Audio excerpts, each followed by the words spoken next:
for me, anger has always been a big barrier. I've always had trouble expressing it because I was very angry growing up, and anger always in my adolescent life resulted in physical expression. And obviously, young teenage boy punching doors, not a very acceptable type of behavior. And so my conditioned response to the environment, the feedback that I got from when I got angry was, that's bad, that's wrong, don't do that. And so for me, anger became a thing that I just shut down. It's like, I'm not letting that out. That's dangerous. It doesn't get approval. It doesn't get love. It just causes problems. So whenever I get angry, I just go internal. Okay. And I'm getting better at moving through that. I'm getting better at expressing that. But I think it's not something that's so uniquely a me experience. I think this is something, you know, as I've gotten older, that a lot of people, especially men, suffer with. Mm-hmm. To talk tactics and techniques for a moment, mm-hmm. What are some ways that you have learned and that you implement in your programs to help men constructively express and move through their anger? Physical fitness, straight up. That's not even that for me, I didn't even have to think about it. It is the ability to use fitness as a vehicle for you to express. Like, next time, anyone watching, next time you're angry, go for a run. Like, just run. No headphones, just run. Be in your own head, yell and scream in your own mind, but use your body as a vessel to be able to express you. Because if you think about, emotions are going to be stored in your body somewhere. They're going to be trapped.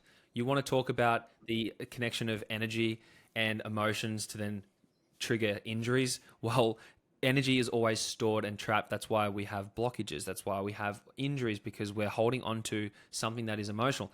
If we think about anger, then if you're wanting to internalize it, then we're then potentially scared that if we are to then release our anger, we're going to lash out at people we love, because that's what we had seen when we were growing up as children, which means our reference point in the past is, if it happens in the present, then it's going to then have a future effect of ABC.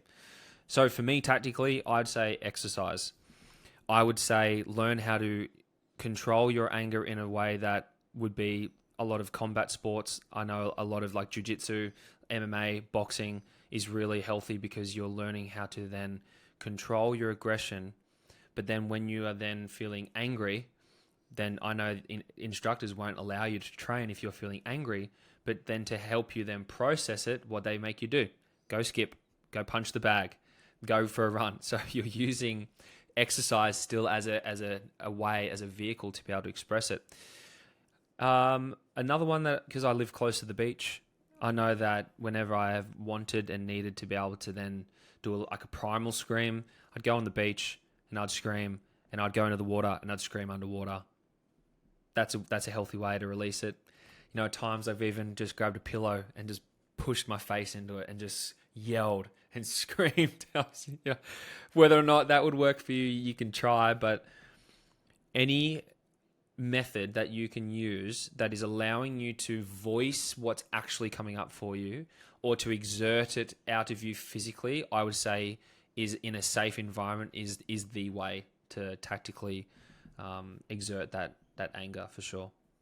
Yeah, the screaming, the primal screaming, something that I've seen on some of your programs, and I think, you know, it's such a landmine, sort of landmine riddled place, the whole, you know, men's expression of anger, because it's always kind of socially contentious and seen maybe as this like negative trait. But men store emotions in their body, and this is something that we're getting a lot more understanding and knowledge about now in men's mental health and psychology research. But it runs very counter to obviously the way that women process emotions stereotypically, and also the way in which the mental health and counseling industry functions in terms of trying to help people solve and work through emotions.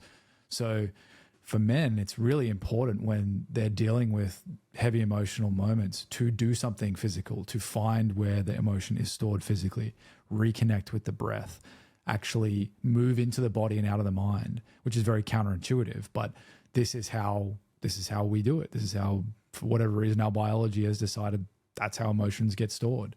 And so I really love I love the exercise piece. Like that's obviously a go-to for me, and you know, anyone who doesn't use exercise as a mechanism for processing emotions, give it a try. The martial arts piece, again, you know, don't take your rage out on the guy on the mat, because You it's won't be not, allowed to. You wouldn't be able to, for sure. and you'll be done as well. Like if you go in, Oh, if yeah. you go in cooked and you hurt someone on the mat, like you'll be done. But bags, fantastic. Bit of pad work, as long as you got someone who's okay. You know, you've thrown heaters at them, then that's fine. But just the ability to be in a space with coaches and you know, mentors who understand that type of thing, because like if you're a boxing coach or if you're an MMA coach, you deal with angry men all the time. All the time. And their ability to recognize that, put you through conditioning drills, you know, even if it's just, you know, your coach at your gym probably has built into their unspoken permission set the ability to call you on your fucking bullshit, because that's how fighting gyms You'd work. hope so. Yeah, you'd hope so. The softer approach, I think, that we haven't spoken about is journaling. Okay. Yeah, bear with me here on this one. So No, I'm a big fan of journaling. I do it a lot. I'm liking where this is going. It's a nice counter to the punching bags. yeah, so we've got the hyper masculine, you know, approach to being physical and you know, Primal. quite primal, quite aggressive. But writing still is physical. You're still getting whatever is up in here out. And no matter how you can get it out, whether it is breath work, whether it is journaling, whether it is physical fitness, I think those three modalities would be super powerful. If you were to write on a notepad, if you were to literally get a notepad down and you started writing, and on the top of your page you wrote, "Why am I angry?" If you literally wrote, "Why am I angry?" and then you just continue to write and you just continue just to let it all out. It's like, okay, but why am I truly angry? Okay, but why again am I really angry? And then keep writing. What you're doing is you're writing it all out on the piece of paper, and then at the end of the piece of paper, what you could do is you could write, what do I need to let go of, and who do I need to forgive? Because if we're thinking about anger, like what are we angry about? We're angry about someone who has done something wrong, or something that has happened that has made us upset. Could be so small.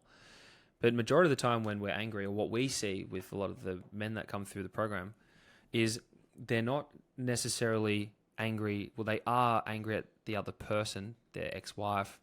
They're angry at their father. They're angry at their mother. They're angry at someone in their team in business, or just in general. They're angry about something.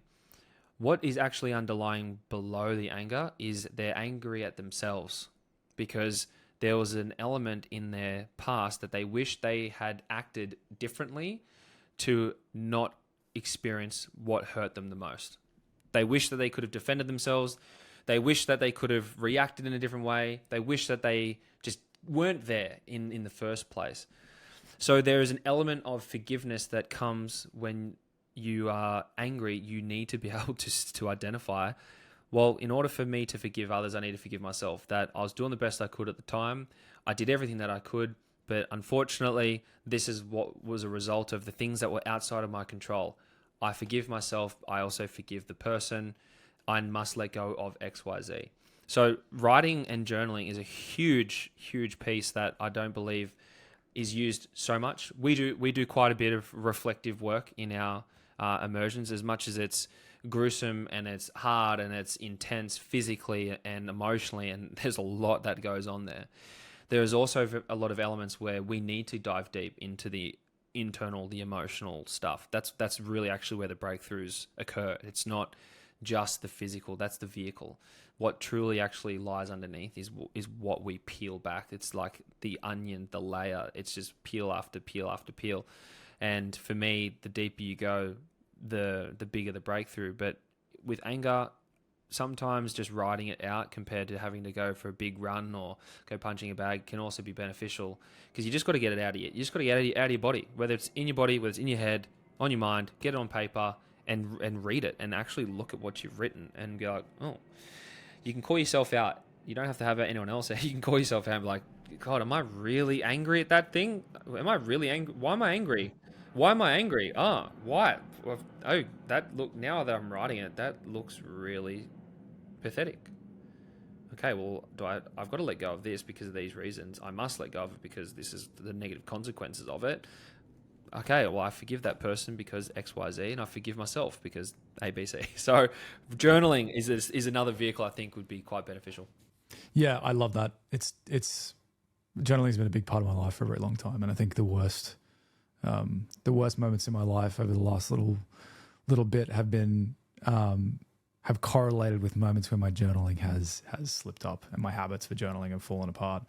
And it's one of those things I always come back to, and I open up and I look at the last entry and I go, oh yeah, I said I was not going to fall off this train, and here we are picking up the pieces again.